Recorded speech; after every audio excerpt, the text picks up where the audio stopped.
You didn't lose friends over time. You lost energy.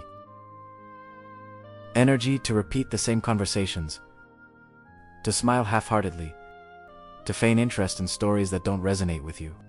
Little by little, what once seemed like companionship began to feel like effort, a constant, silent mental effort that no one notices, but that drains you from the inside. At some point you realized that being alone was less tiring than being with others. And that scared you, because the world insists on saying that loneliness is failure, that silence is a problem, that those who distance themselves are broken. Today, you will understand why this feeling doesn't stem from weakness, but from a mind that feels too much in a world that already feels almost nothing. People with few friends carry a specific type of emotional fatigue.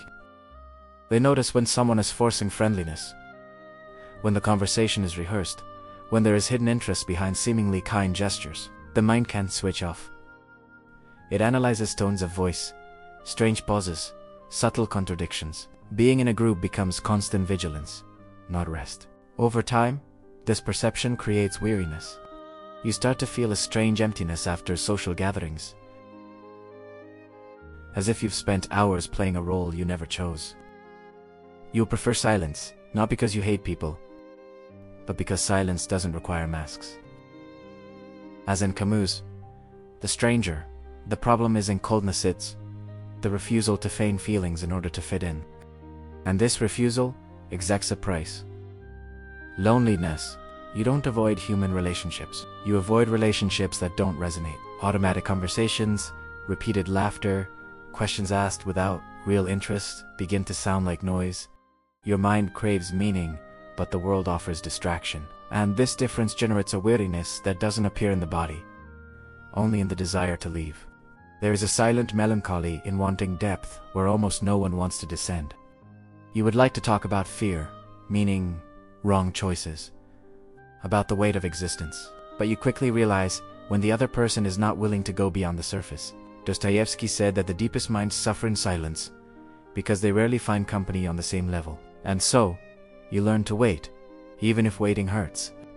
Some people leave social gatherings feeling lighter. You leave feeling heavier. Each interaction demands emotional reading, internal control, and behavioral adaptation. Your mind doesn't rest amidst the noise. It speeds up, it observes, it calculates. Socializing isn't simply about presence, it's constant, cognitive effort. After that, silence becomes a vital necessity. It's not sadness, it's mental survival. In silence, your thoughts slow down, your emotions reorganize, your mind breathes.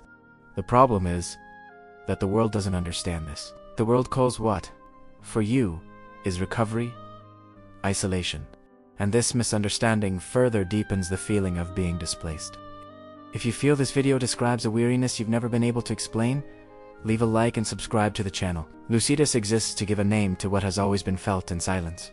What comes next further deepens this feeling of emptiness that is not depression, but too much lucidity in an anesthetized world. You learned not to depend, not because you wanted to, but because you needed to. You learned to entertain yourself, to think alone, to deal with emptiness without immediately asking for help. While many run from silence, you sit with it.